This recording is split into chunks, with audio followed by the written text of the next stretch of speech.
Are you ready for a new adventure? Time to travel back in time, let's go! Are you ready for a new adventure? Let's learn about the past with Anna and Leo.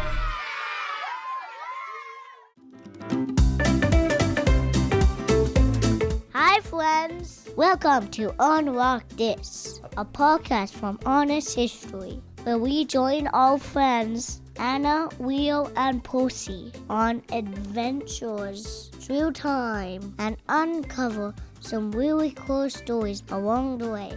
My name is William. I'm 6 years old, and I love learning about history, especially new stories that I don't hear about in school. I can't wait for today's story, and I think you're gonna love it too. So let's dive in.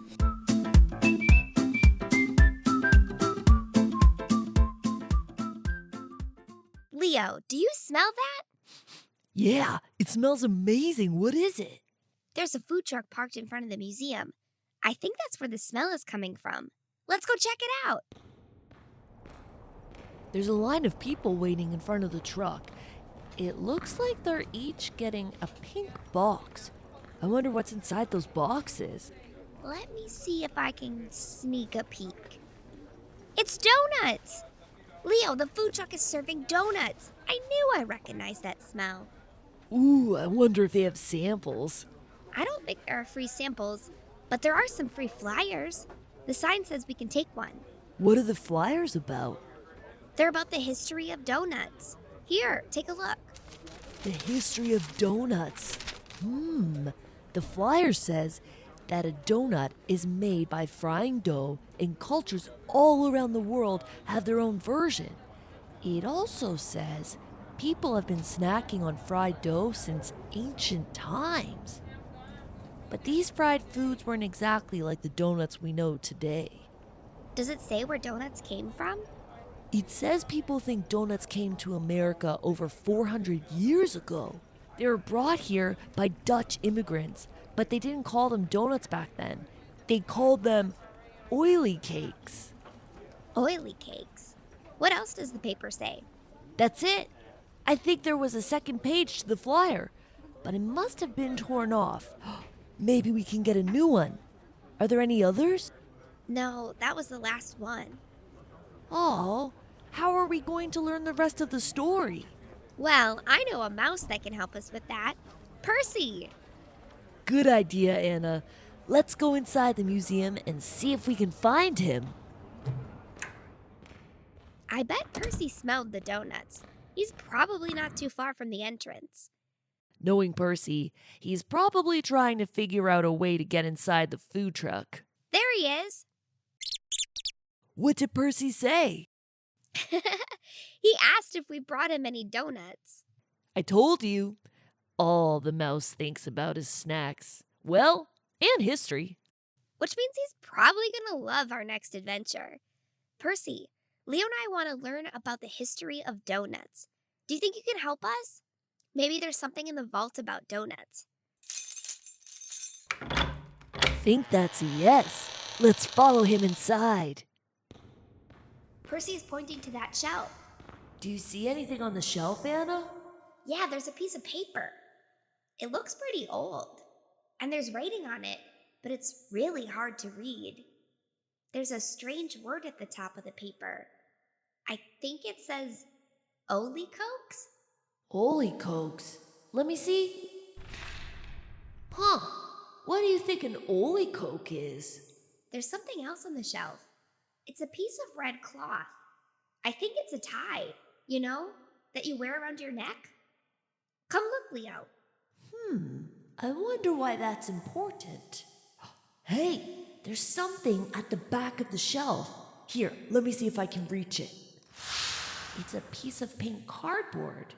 So we found a really old piece of paper, a red tie, and some pink cardboard. What do you think all of these have to do with donuts? I don't know, but I have a feeling we're about to find out. Hold on, Leo. We're about to travel. Anna, do you have any idea where we traveled to? Nope. but it's definitely not home. Look what everyone is wearing. The women are all in long dresses, and the men are wearing those tall hats. I think we traveled to a town. There's a lot of buildings around us. And check out that ship in the distance. It looks like one of those old pirate ships, with the huge sails. You're right, Leo. It's definitely reminding me of other places we've traveled to. Remember when we met the pirate John Ward? His ship looked a lot like that one. Oh, I remember. That was our first adventure. John Ward lived over 400 years ago. So I wonder if that's how far we've traveled. Percy said we should go into this old house next to us. There's something important inside. Good thing the door was unlocked. Let's go inside. Leo, do you smell that? Ooh, I sure do. It smells very familiar. I think it's coming from that room. Let's get closer. Leo, I think we found the kitchen. And there's a woman standing near the fire. She's cooking something. It smells delicious. It kind of smells like... Donuts! Leo, look! I think she's frying donuts. But they don't look like normal donuts. There aren't any holes. Percy said these are oily cakes. They were the first donuts that the Dutch immigrants brought to America. But these donuts didn't have a hole in the middle yet. That came years later. Historians aren't sure how the hole happened, but there is one story. What was the story? Well, in 1850, an American sailor said he was the first person to create the donut hole. One day, he was out at sea during a storm. The ship tossed and turned, and the waves crashed against the side of the boat. He was very hungry, and he had some oily cakes to eat, but he needed to steer the ship. So, he pierced the cakes on the spokes of his ship wheel so he could eat them while he worked. And that's how the oily cakes got the hole through the center. Well, that's what the sailor said anyway. Historians aren't too sure if it's true. Hey, Anna, there's a piece of paper over here on the kitchen table. It looks very familiar. You're right. It looks like the old piece of paper we found in the vault. It even says oily cokes at the top, too. Which I still don't understand. Oh! Percy said oily cokes is Dutch. Oily cake. That's what the Dutch immigrants called the first donut, remember? I wonder if this is a recipe for it. That's it, Leo. The paper we found in the vault must have been an old donut recipe. Wait, do you feel that? Yup. I think we're about to travel again. Hold on, Anna.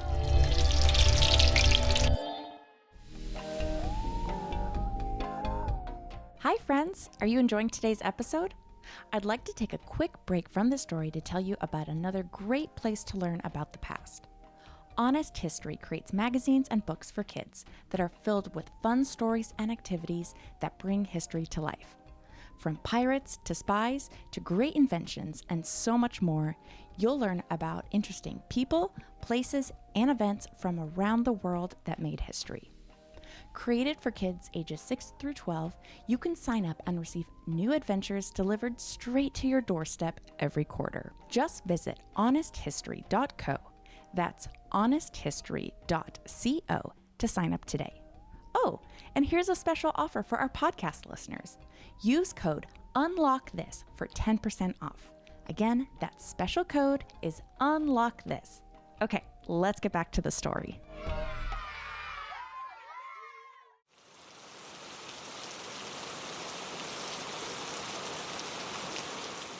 Oh dear, it's raining. Oh, we're getting soaked. Is there anything we can do to get out of this rain? I think I see some tents in the distance. Let's head that way. Come on. What was that? I think it was an old airplane. Look, up in the sky. I also see some men near the tents, and they're dressed in uniforms. You're right, Leo. They're all wearing helmets and big boots. Do you think they're soldiers? Quick, let's get under the tent before we get completely soaked. There's a group of women in this tent. It looks like they're having some kind of meeting. Maybe we can hear what they're saying. The war has been hard on these boys, ladies. They miss the care and kindness of home, and we need to give them a little something as near like it as possible. Percy said we've traveled to World War I, and the men we saw are all American soldiers. They've been fighting in France for months, and Percy said they're very homesick. Did he say who these women are? Yes, he said they work for a group called the Salvation Army, and they've come here to help cheer up the soldiers. Maybe we could make the soldiers some pies. That would remind them of home, don't you think? Oh, but I suppose those are hard to make out here. Our stoves aren't very good. Anna, one of the women just grabbed a helmet. I think she's pouring something into it. Look, she's frying something in the helmet. If I didn't know any better, I'd say that smells like donuts. It is donuts. Look, the women are all frying donuts. Come get some donuts, boys. We'll be serving them all day. Percy said donuts became an important treat during World War I. They reminded the soldiers of home, and the Salvation Army women became known as the Donut Lassies. They were serving up thousands of donuts a day, and the tradition spread. Lots of organizations like the YMCA and the Red Cross began delivering donuts to homesick soldiers. Before World War I, donuts weren't that common, but after the war, they became a popular American treat. So the donut lassies are the reason why donuts are so popular in the United States today. Yep, and there's even a National Donut Day every year to honor these women. Wait, Anna, look. Do you see what the women are wearing? They're all wearing red ties. We saw a tie like that in the vault, remember? You're right. Percy said the Salvation Army workers wore a red necktie as part of their uniform. So that red tie we found in the vault must have belonged to one of the donut lassies. Hold on, Anna. I think we're about to travel again. Well, this looks more familiar. There's cars and buses on the street, and I think I even recognize that building. And I definitely recognize those palm trees. We're in Los Angeles. Los Angeles, California. I wonder what time we traveled to. Percy says we've traveled to the 1980s. Leo, look. I think there's a donut shop in the corner. Let's go check it out. I wonder why we traveled to Los Angeles in the 1980s. Did Percy mention anything else? He said that Los Angeles is an important city in the history of donuts. Do you know why donuts come in pink boxes? No, but I remember the food truck we saw was serving donuts in pink boxes. Pink boxes are in a lot of movies, too. And Percy said there's a reason for that. Let's look inside the donut shop. It's pretty busy in here. Let's go to the back of the shop. There'll be less people there. Hey, Anna, there's people making boxes back here. A man just came into the room. I think he's the owner of the donut shop. Ooh, it's a busy day today. We'll need a lot more boxes. Wait. Why are the boxes pink? We asked for red boxes, but they keep sending us pink. It sounds like there's been a mix-up with the donut boxes. Percy said people used to use white boxes, but the donut shops were looking for a way to cut costs. So they thought they could try getting different colored boxes. And they asked for red. Why was that? A lot of donut shop owners in Los Angeles were from Cambodia. That's a country in Southeast Asia. And in many Asian cultures, red is good luck. So that's why they wanted red boxes. But as the story goes, the company that made the boxes kept sending them pink, even though the donut shops asked for red. Huh. So the pink boxes were an accident. An accident that worked. People loved the pink boxes. And soon, donut shops around the country began using them. The boxes would show up in TV shows and movies, too. Now, whenever people see a pink box, they think there's a sweet treat inside. Wait a second. Anna, remember the pink cardboard we found in the vault? I bet if you folded it up, it would make a pink donut box. Good thinking, Leo. The pink cardboard we found must be an old donut box. That's why Percy wanted to show us it. Wait, do you feel that? I think we're gonna travel again. Here we go! And we're back in the vault. Wow, what an adventure.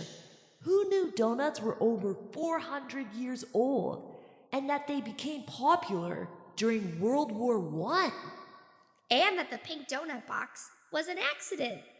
There's just one problem. Now I really want a donut.